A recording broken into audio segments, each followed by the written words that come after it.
At the stroke of the midnight hour, when the world sleeps, India will awake to life and freedom. A moment comes, which comes but rarely in history, when we step out from the old to the new, when an age ends, and when the soul of a nation, long suppressed, finds utterance.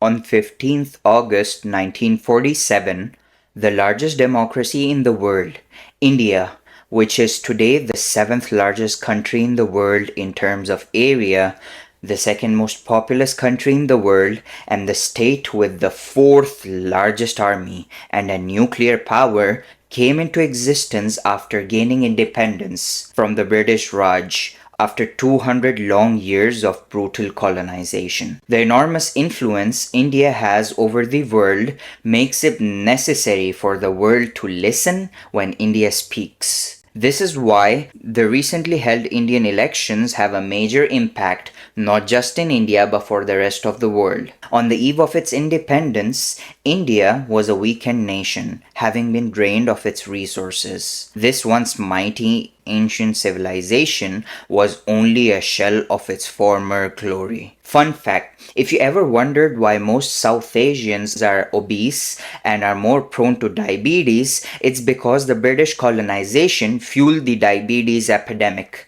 South Asians survived at least 31 serious famines, 24 alone were in a 50-year period. This made them starvation adapted and store fat instead of burning it off. As society became more modern with more food availability, the genetic makeup of South Asians has remained the same. But anyways, that's the topic of my upcoming video, so please don't forget to subscribe to stay tuned for more content. Right before its independence, India was being carved up due to rising communal tensions heightened by the British rule into Hindu-majority India that decided to remain secular and a Muslim-majority religious state of Pakistan. The partition of India and Pakistan was one of the most tragic events in the history of the region, since it led to even more communal riots with millions dead on all sides. Despite this, a huge proportion of Muslims decided to remain in India. These two communities had lived side by side in relative harmony for the past 1,000 years. So what was the reason of this bloodshed and hatred? You see, the British policy of divide and rule that they had adopted to very shrewdly rule over India with an iron fist was showing its long-term effects now. Muslims and Hindus gradually over 200 years of British rule grew distant and spiteful of each other. Since their independence, India and Pakistan have had a very bitter relationship, having fought 4 wars, and they've had a nuclear arms race against each other in the 70s. Now naturally, the Muslim minority in India has had to deal with a lot of scapegoating, oppression and crimes against them from various hate groups like the RSS. Remember that name because it's gonna be relevant shortly. A lot of this hatred is because of India's relationship with Pakistan and the horrors of the partition that are still fresh in Indian and Pakistani memory. While blatant hatred is never justified, thanks to science we know that PTSD trauma is transferable from parent to child. Naturally, this builds up spitefulness which is fueled by hatred-spitting politicians. However, Muslims in India in general, for most of modern history, have lived in a democratic country with religious harmony and are treated as equal citizens with equal rights. Many have risen to become very important and successful people, even politicians and diplomats. For example, APJ Abdul Kalam, an aerospace engineer and the former president of India. Unfortunately, the same cannot be said about Pakistan, which is infamous for the brutal treatment of its minorities, disgusting forced conversions to Islam, and oppressive Sharia and blasphemy laws. The elections this year were very extremely decisive for the safety of democracy in India, and you're gonna find out soon why. The elections of 2024 were held from April 19th to June 1 across 7 phases. The elections determined the composition of the 18th Lok Sabha, the lower house of India's parliament. Voting took place in all 543 constituencies India gets divided into for elections. The elections were conducted using the first past the post system, where the candidate with the most votes in each constituency wins. This system is used to elect representatives to the Lok Sabha, where the party or coalition with a majority of seats is invited to form the government. The election process included over 968 million registered voters, so that's almost a billion voters, including approximately 497 million men, 471 million women, and 48,000 individuals identified as third gender. Notably, there were over 18 million first-time voters aged 18 to 19. Now, for starters, Narendra Modi, the current Prime Minister of India, hails from the right-wing Hindu nationalist BJP, which is the political wing of the RSS, a right-wing Hindu nationalist volunteer paramilitary organization. The RSS claims it neither interferes in the governance or administration nor in the political activities of the BJP, but it plays a role of an ideological mentor. Since 2014, under the rule of the Modi-led BJP, a new chapter has been authored in India's history, whereby the country has come to deviate from the basic principles of democracy, minority rights, and executive accountability. Modi has very successfully, over the past 10 years, marked his brand as a right-wing, religious strongman populist leader.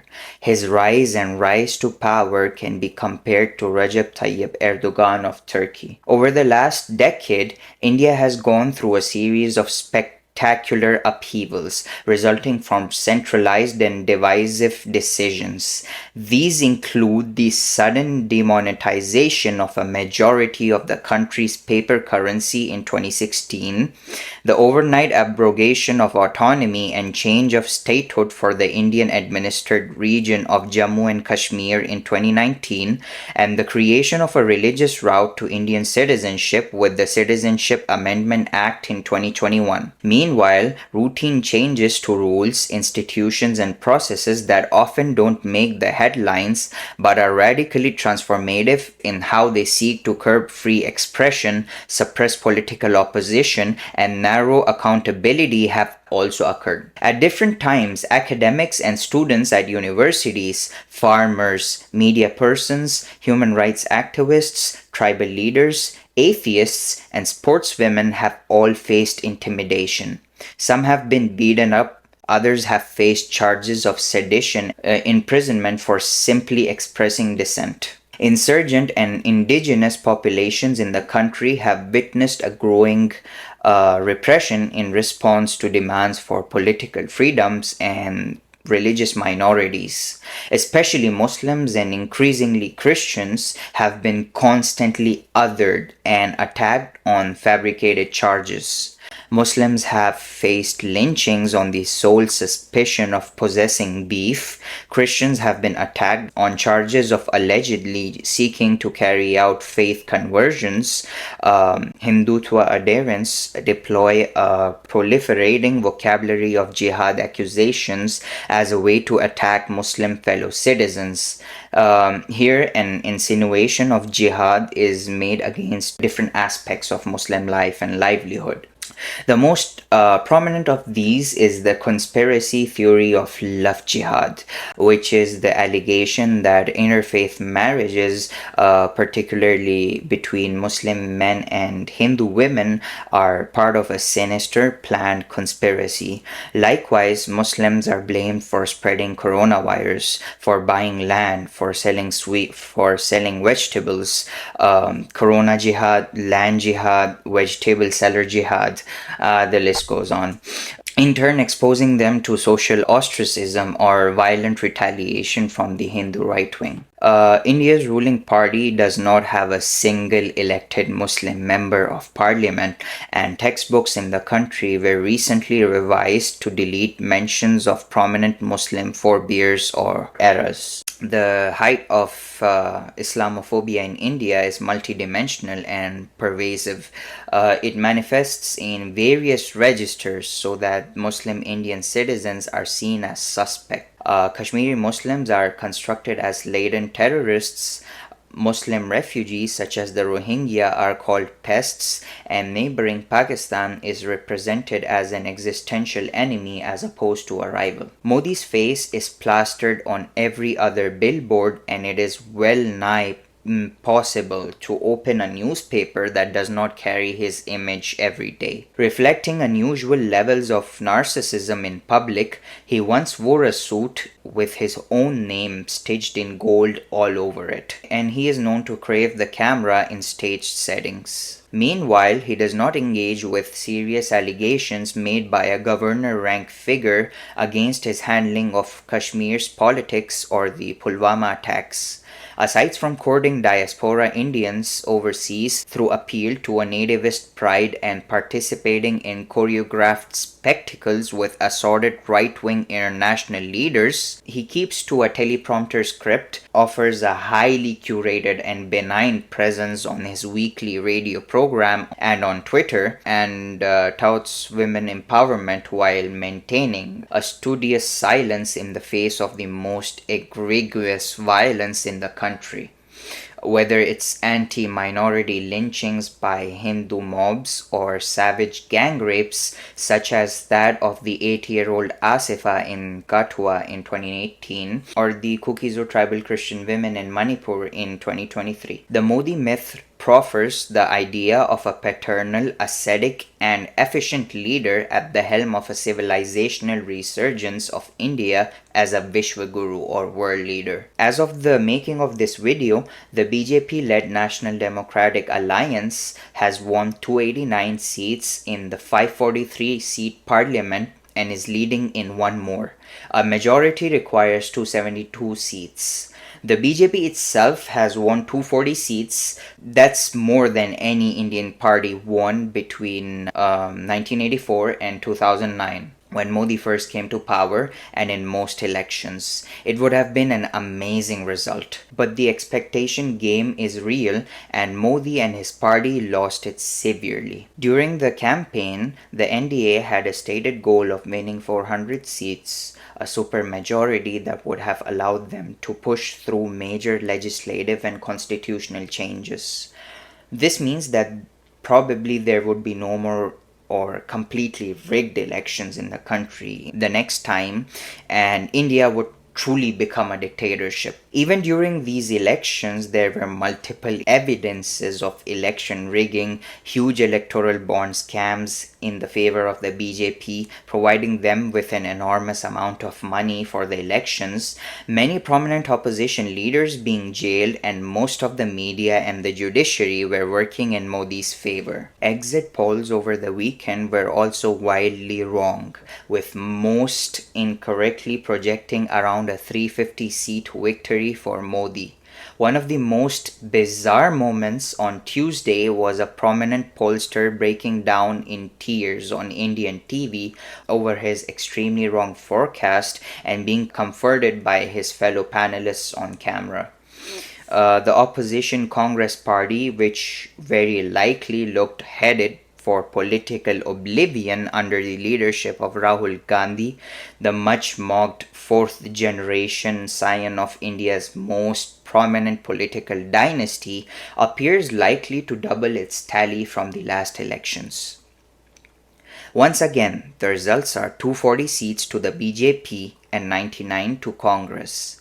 Even though it seems like a loss, it will lead to a stronger opposition that will hopefully be able to put Modi's powers in check. It's far too soon to say it's the end or even the beginning of the end for Modi and the BJP, but they're facing something that they haven't in quite some time. meaningful opposition and uncertainty, and the world's biggest electorate showed that it's still capable of surprise and independence.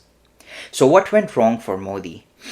In a country of 1.4 billion people, there could be easily that many reasons, and it's still too early to make sweeping statements. But the growing consensus seems to be that India's economy and the pocketbook issues took precedence for many voters over the BJP's overtly religious and ideological projects. So basically, the failing economy and the rising unemployment led to Modi's undoing. While India has seen rapid GDP growth and infrastructure investments during Modi's years, unemployment has remained stubbornly high, and in many parts of the country, wage growth has been static. The ruling party's most significant losses came in Uttar Pradesh, India's most populous state and a long-time BJP bastion. The most symbolically significant seat lost may be in Ayodhya, where earlier this year Modi presided over the opening of the Ram Mandir, a massive and controversial new Hindu temple based on the site of a historic mosque torn down by a Hindu nationalist mob in 1992. This was a monument to an exclusive vision of Hinduism built on the ruins of one of the world's most remarkable secular democracies. For the BJP to lose in Ayodhya was all but unthinkable. But it seems not everyone was buying Modi's ideological vision. In a prescient piece published in the Washington Post last week, the Indian journalist Barkha Dutt wrote that her interviews with voters throughout the country suggested that religious rhetoric and projects like Ram Mandir weren't that salient as election issues.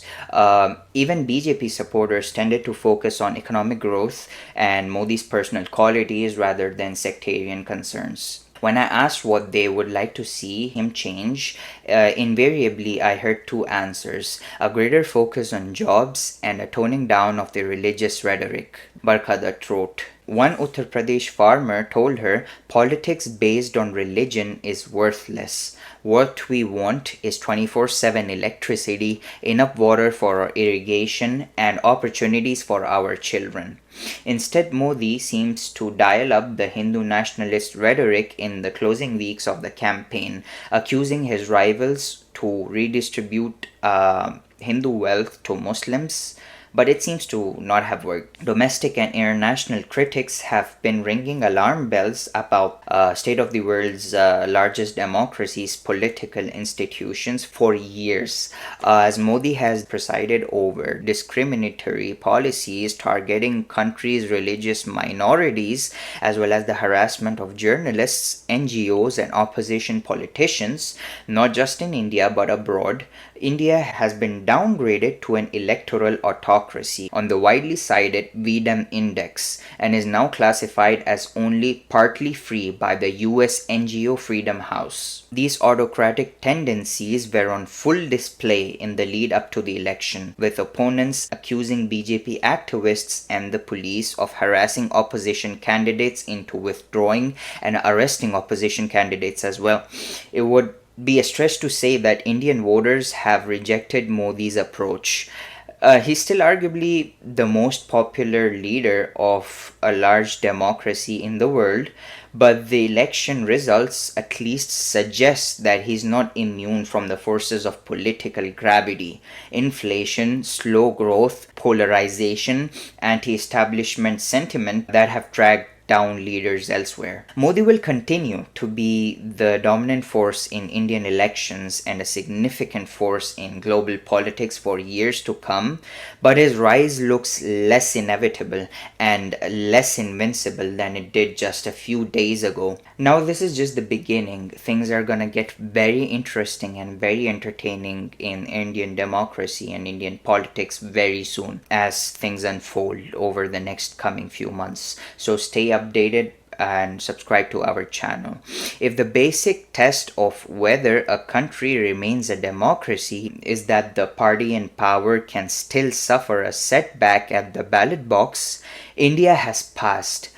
India's elections show the world's largest democracy is thankfully still a democracy.